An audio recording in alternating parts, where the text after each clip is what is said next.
அதிகாரம் 5.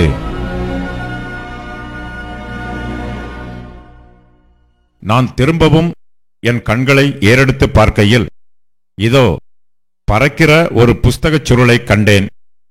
தூதன், நீ காண்கிறது என்னவென்று கேட்டார். பறக்கிற ஒரு புஸ்தகச் சுருளை காண்கிறேன். அதன் நீளம் 20 முழமும் அதன் அகலம் 10 முழமுமாயிருக்கிறது என்றேன்.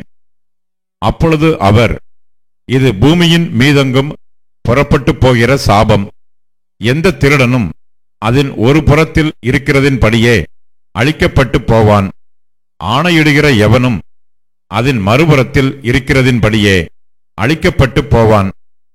அது திருடன் வீட்டிலும் என் நாமத்தைக் கொண்டு பொய்யானை இடுகிறவன் வீட்டிலும் வந்து அவனவன் வீட்டின் நடுவிலே தங்கி அதை அதன் மரங்களோடும் அதன் கல்லுகளோடும் கூட நிர்மூலமாக்கும்படி அதை புறப்பட்டு போக பண்ணுவேன் என்று சேனைகளின் கர்த்தர் சொல்லுகிறார் என்றார்.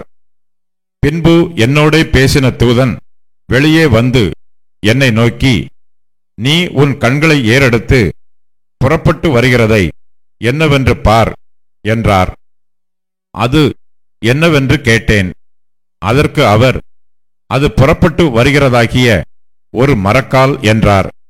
பின்னும் அவர், பூமி எங்கும் இதுதான் அவர்களுடைய கண்ணோக்கம் என்றார். இதோ ஒரு தாலந்து நிறையான ஈய மூடி தூக்கி வரப்பட்டது. மரக்காலின் நடுவிலே ஒரு ஸ்திரீ உட்கார்ந்திருந்தாள்.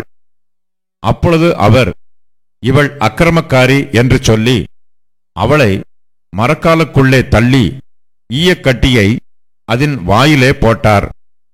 அப்பொழுது நான் என் கண்களை ஏறெடுத்து, இதோ புறப்பட்டு வருகிற 2 ஸ்திரீகளை கண்டேன். அவர்களுக்கு நாரையின் செட்டைகளுக்கு ஒத்த செட்டைகள் இருந்தது. அவர்கள் செட்டைகளில் காற்று இருந்தது. இவர்கள் மரக்காலை பூமிக்கும் வானத்துக்கும் நடுவாய் தூக்கிக் கொண்டு போனார்கள். நான் என்னோடே பேசின தூதனை நோக்கி, இவர்கள் மரக்காலை எங்கே கொண்டு போகிறார்கள் என்று கேட்டேன்.